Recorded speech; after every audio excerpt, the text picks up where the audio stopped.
اللہ کا ذکر ہے ہی ایسی عظمت والی چیز کہ اگر وہ کسی پہاڑ پر اتارا جاتا، یعنی اللہ کا کلام اللہ کے ذکر کی سب سے بڑی شکل ہے، تو وہ پہاڑ ریزہ ریزہ ہو جاتا.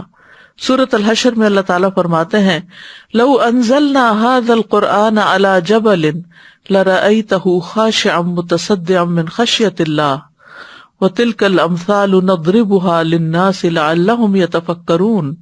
اگر ہم اس قرآن کو کسی پہاڑ پر اتارتے تو یقیناً تم دیکھتے کہ وہ اللہ کے ذکر سے پست ہونے والا، ٹکڑے ٹکڑے ہو جانے والا ہے. اور یہ مثالیں ہم ان لوگوں کے لیے بیان کرتے ہیں کہ وہ غور و فکر کریں.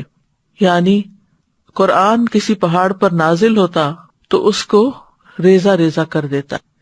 اسی طرح جب سچے مومن کے دل پر قرآن اترتا ہے تو اس کے اندر بھی عاجزی پیدا ہوتی ہے. پہاڑ کے گرنے کا مطلب کیا ہے؟ ٹوٹنے کا مطلب کیا ہے؟ کہ وہ ٹوٹ کر عاجزی اختیار کرتا ہے. اسی طرح بندہ مومن بھی عاجزی اختیار کرتا ہے، اس کے اندر ایک نرمی پیدا ہوتی ہے، ایک سکون اور وقار آ جاتا ہے. اہل ایمان کو یہ نصیحت کی گئی ہے کہ وہ اللہ کا ذکر سننے کے بعد اپنے اندر تبدیلی پیدا کریں. الم یأن للذین آمنوا ان تخشع قلوبهم لذکر اللہ وما نزل من الحق ولا يكونوا كالذين اوتوا الكتاب من قبل فطال عليهم الامد فقست قلوبهم وكثير منهم فاسقون.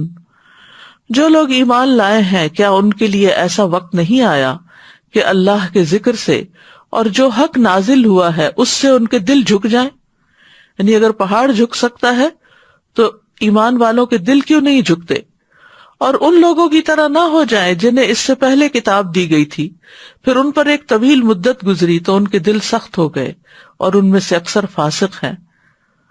اہل کتاب کے ساتھ یہ ہوا تھا کہ عرصہ دراز تک کتاب کے ساتھ تعلق رکھنے کے بعد جب اس سے نصیحت دینا چھوڑ دی تو ان کے دل سخت ہو گئے.